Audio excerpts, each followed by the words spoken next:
12월 22일 월요일. 다시 일어선 조정 선수.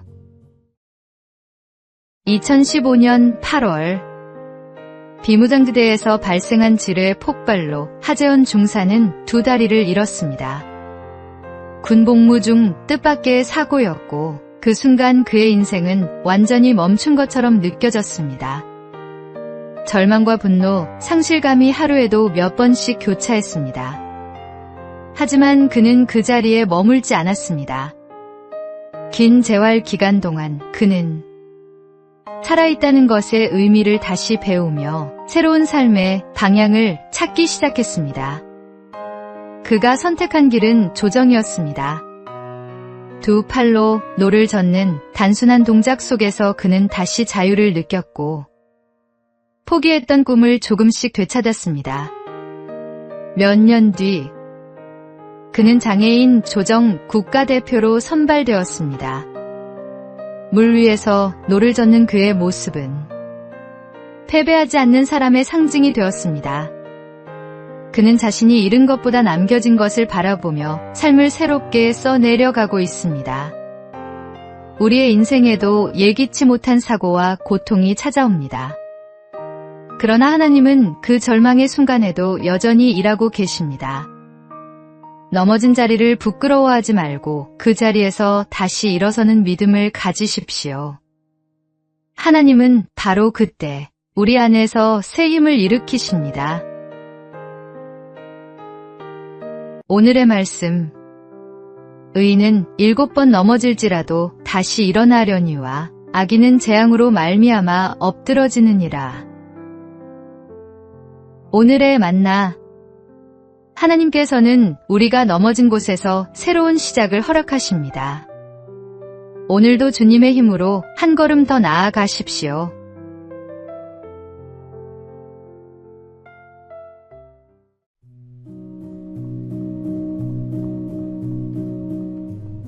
(12월 23일) 화요일.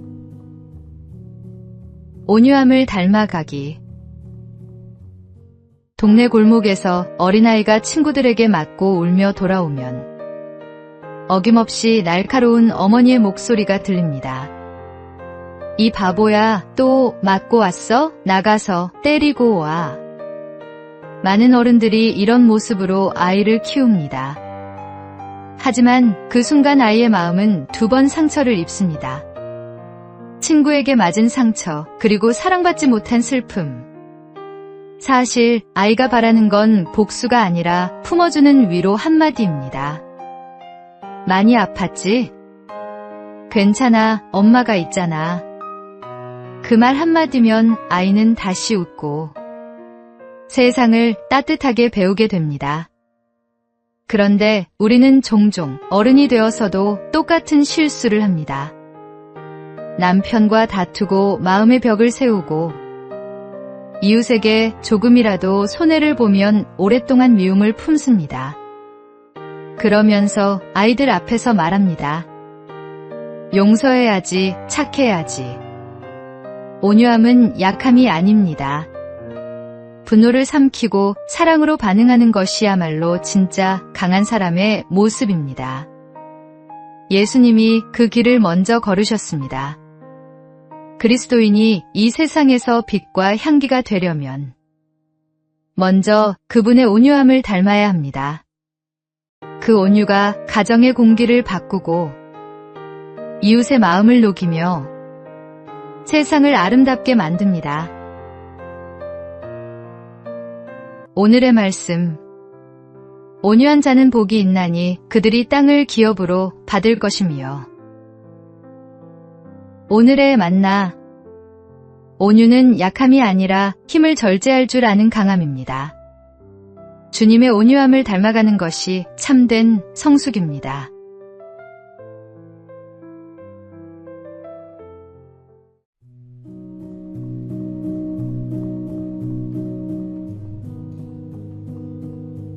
(12월 24일) 수요일. 크리스마스실의 기적. 덴마크의 한 작은 마을. 아이나 호보엘이라는 우체국 직원이 있었습니다. 그는 마을의 결핵요양원이 재정난으로 문을 닫게 될 위기에 처했다는 소식을 듣고 마음이 아팠습니다. 이대로 두면 그곳의 환자들은 어떻게 될까? 그는 밤새 고민을 거듭하다가 한 가지 아이디어를 떠올렸습니다. 우표처럼 생긴 작은 실을 만들어 팔면 어떨까?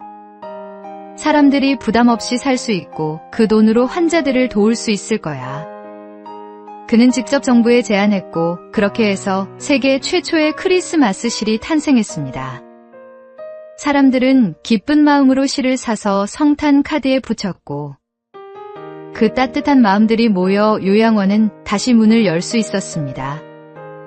그 후로 덴마크는 결핵 사망률이 세계에서 가장 낮은 나라가 되었습니다.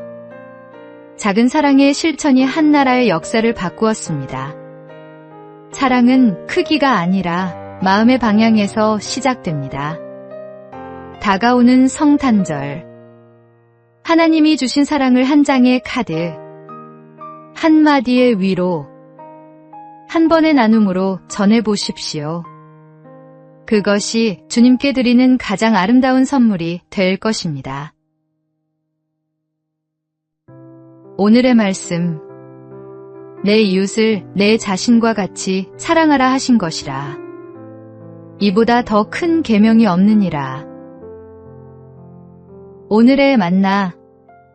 작은 실천이 세상을 바꿉니다. 당신의 작은 나눔이 누군가에게는 생명의 빛이 됩니다.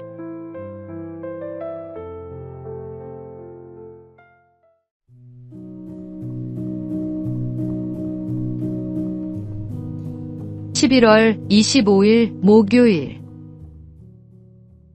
아낌없이 주는 사랑. 성탄절은 하나님이 인류에게 가장 귀한 선물을 보내주신 날입니다. 독생자 예수님을 이 땅에 보내시며 우리에게 생명을 주셨습니다. 하나님이 세상을 이처럼 사랑하사 독생자를 주셨으니 그 사랑은 오늘날에도 우리 가운데서 계속되고 있습니다. 지난 8월 한 아버지가 그 사랑을 실천했습니다. 아내를 먼저 떠나보내고 홀로 아들을 키워온 60대 문주환 씨는 갑작스러운 사고로 세상을 떠나면서도 생명을 나눴습니다. 평소 지갑 속에 장기기증 희망등록 카드를 넣어 다니며 언젠가 다른 생명을 살리는 일을 하고 싶다고 말하던 그였습니다.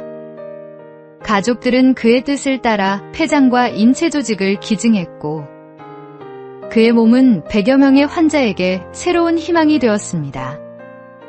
하나님이 독생자를 아낌없이 주셨듯 한 아버지도 자신의 생명을 나누었습니다. 그가 정성으로 키운 아들은 현재 서울대학교에서 공부하며 아버지가 심어준 사랑의 씨앗을 키워가고 있습니다. 이번 성탄절, 우리에게 생명을 주신 예수님의 사랑을 기억합니다. 그 사랑이 한 아버지의 마지막 선택을 통해 수많은 이들에게 전해졌듯이 우리도 누군가의 삶의 빛이 되기를 소망합니다. 진정한 사랑은 자신을 내어주는 것임을 다시 한번 되새깁니다. 오늘의 말씀. 하나님이 세상을 이처럼 사랑하사 독생자를 주셨으니 이는 그를 믿는 자마다 멸망하지 않고 영생을 얻게 하려 하심이라. 오늘의 만나. 하나님은 우리에게 독생자 예수님을 주셨습니다. 우리에게 생명을 주신 그 사랑을 기억하며 우리도 누군가에게 작은 빛이 되기를 소망합니다.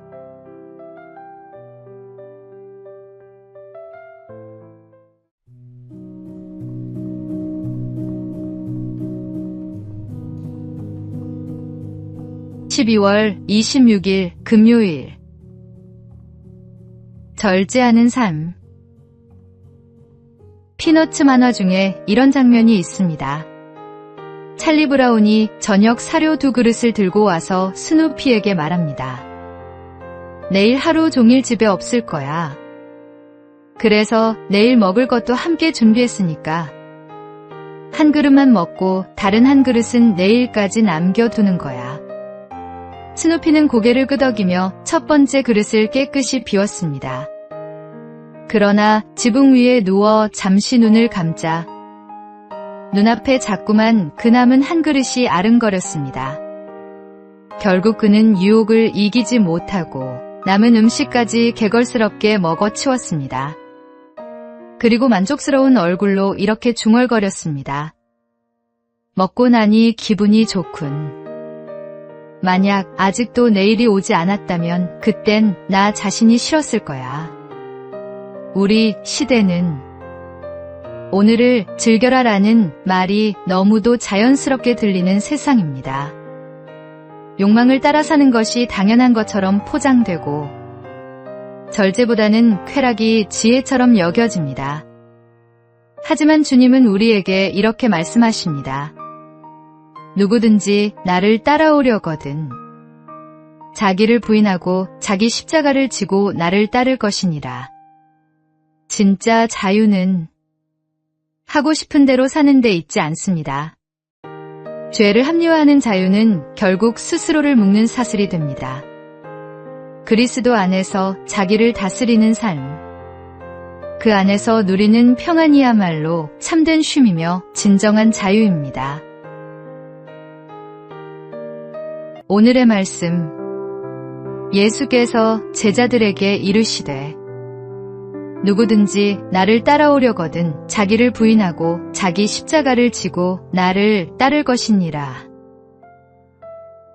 오늘의 만나, 절제는 자유를 빼앗는 것이 아니라 진정한 자유를 주는 것입니다.